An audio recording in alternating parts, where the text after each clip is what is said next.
Hi friends, welcome back to பசியும் ருசியும். இன்றைக்கி பசியும் ருசியுமில் ஸ்பெஷல் கட்லெட் எப்படி செய்கிறது அப்படின்னு பார்க்க போகிறோம்.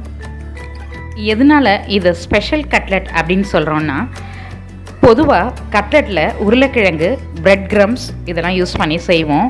இதில் அதெல்லாம் எதுவுமே கிடையாது. அது மட்டும் இல்லாமல் இது ஒரு ஸ்வீட் கட்லெட். இது மாதிரி டேஸ்ட்டில் நீங்கள் கட்லெட்டே சாப்பிட்ருக்க மாட்டீங்க. இதுக்கு தேவையான பொருட்கள் என்னென்னு பார்த்துடலாம். 1 கப் கோதுமை மாவு, முந்திரி, பாதாம், வால்நட், பிஸ்தா, வெள்ளரி விதை, ட்ரை கிரேப்ஸ் எல்லாம் ஒரு ஸ்பூன் எடுத்துக்கணும். 4 ஸ்பூன் தேங்காய் துருவல், 2 ஸ்பூன் வெல்லம், ஏலக்காய் தூள் சிறிதளவு, 4 பேரிச்சம்பழம். கோதுமை மாவில் உப்பு, தண்ணி ரெண்டும் சேர்த்து சப்பாத்தி மாவுக்கு என்ன பதத்தில் பசைவோமோ அதே மாதிரி பதத்துக்கு பசைஞ்சு எடுத்துக்கணும். பூரிக்கு கொஞ்சம் கெட்டியாக பசைவோம், அது மாதிரி இல்லாமல் சப்பாத்திக்கு பசைகிற மாதிரி கொஞ்சம் தளர்வாக பசைஞ்சு எடுத்துக்கணும். இந்த மாதிரி நல்லா சாஃப்டாக பசைஞ்சாச்சு. இது மேலே 1 ஸ்பூன் நெய் அல்லது குக்கிங் ஆயில் சேர்த்து மேலே நல்லா அப்ளை பண்ணிடணும், இது விரைக்காமல் இருக்கிறதுக்காக. இந்த மாவில் இதை தவிர வேறு எதுவும் ஆயிலோ நெய்யோ எக்ஸ்ட்ராவாலாம் நம்ம சேர்க்கலை. பிளேட் போட்டு க்ளோஸ் பண்ணி ஒரு 10 மினிட்ஸ் விட்டுடலாம்.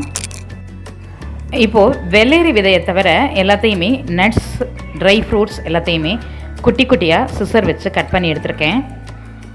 இது கூட துருவி வச்சுருக்க தேங்காய், வெல்லம், ஏலக்காய் எல்லாம் நான் சொன்ன மெஷர்மெண்ட்டில் சேர்த்துக்கிறேன். ஆக்சுவலாக இதுக்கு பார்த்திங்கன்னா ஒரு வெல்லம் ரொம்ப தேவைப்படாது. நான் சொன்ன மெஷர்மெண்ட்டில் 2 ஸ்பூன் சொல்லியிருப்பேன். அந்தளவுக்கு தான் நம்ம சேர்க்குறோம். இது ரொம்ப ஸ்வீட்டாகவும் இருக்க தேவையில்லை, டேஸ்டியாக இருக்கும். அப்படி இருந்தால் தான் ஆஃப் ஸ்வீட்டாக இருக்கணும். அதிலே ட்ரை கிரேப்ஸு, டேட்ஸ்லாம் இருக்கிறதுனால அந்த ஸ்வீட்டும் ஆட் ஆகும். ஸோ கம்மியாக சேர்த்தா போதும். 10 மினிட்ஸ் ஆயிடுச்சு. மாவை ஓப்பன் பண்ணிவிட்டு நல்லா கையால் அழுத்தி திரும்பவும் பசைஞ்சுக்கணும். மாவை இந்த மாதிரி சின்ன சின்ன உருண்டைகளாக கட்லெட் எந்த சைஸுக்கு வேணுமோ அந்த சைஸுக்கு உருட்டி எடுத்துக்கலாம். இதுலேருந்து ஒரு உருண்டையை எடுத்துகிட்டு இது கூட நம்ம கலந்து வச்சுருக்க ஃப்ரூட்ஸ், நட்ஸ், தேங்காய், வெல்லம் அந்த மிக்சரை இதில் ஆட் பண்ண போகிறோம். இந்த மாதிரி ப்ரெஸ் பண்ணிக்கிட்டு இது மேலே வச்சு ப்ரெஸ் பண்ணி பிசைஞ்சு விட்டு உருட்டிக்கிறோம். இதை ஒவ்வொரு உருண்டையும் தனித்தனியாக அப்பப்போ தான் எடுத்து இந்த மாதிரி சேர்த்துக்கணும். ஒரே தான் எல்லா மாவுலையும் சேர்க்கக்கூடாது, தட்டும்போது மட்டும் இந்த மாதிரி சேர்த்துக்கணும். மிக்ஸ் பண்ணிட்ட பிறகு இந்த மாதிரி கட்லெட் மாதிரி ஷேப்பில் தட்டி ரெடி பண்ணிக்கணும். மீதி இருக்கிற மாவையும் ஒவ்வொரு உருண்டையாக எடுத்து இந்த மாதிரி ப்ரெஸ் பண்ணி உருட்டி வச்சுக்கலாம்.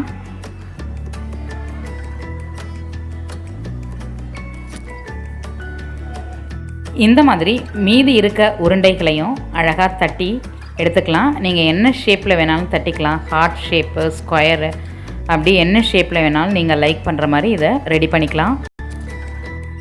தோசைக்கல் சூடானோன்னே அதில் கட்லெட்டை சேர்த்து 2 அல்லது 3 அல்லது 4 வரைக்கும் கூட ஒரு சேம் டைம் நம்ம வேக வச்சுக்கலாம். ஆயில் சேர்த்துக்கலாம். ஆயில் போட்டாலே இது நல்லா வேகும், மேலேயும் உள்ளேயும். நெய் சேர்க்கணுன்ற அவசியம் கிடையாது. திருப்பி விட்டாச்சு. இந்த மாதிரி ஒன்று மேலே ஒன்று ஏற்றி வேக வைக்கிறதுனால சைட்லையும் நல்லா வெந்துடும். அருமையான ஸ்பெஷல் கட்லெட் ரெடி. இந்த வீடியோ உங்களுக்கு பிடிச்சிருந்தா பசியும் ருசியுமா சப்ஸ்கிரைப் பண்ணுங்கள். என்னோட நெக்ஸ்ட் ரெசிபி உங்களை தேடி வந்துக்கிட்டே இருக்குது, பார்த்து என்ஜாய் பண்ணுங்கள். இது பசியும் ருசியும், பார்த்து சமைங்க, பாராட்ட அல்லுங்க.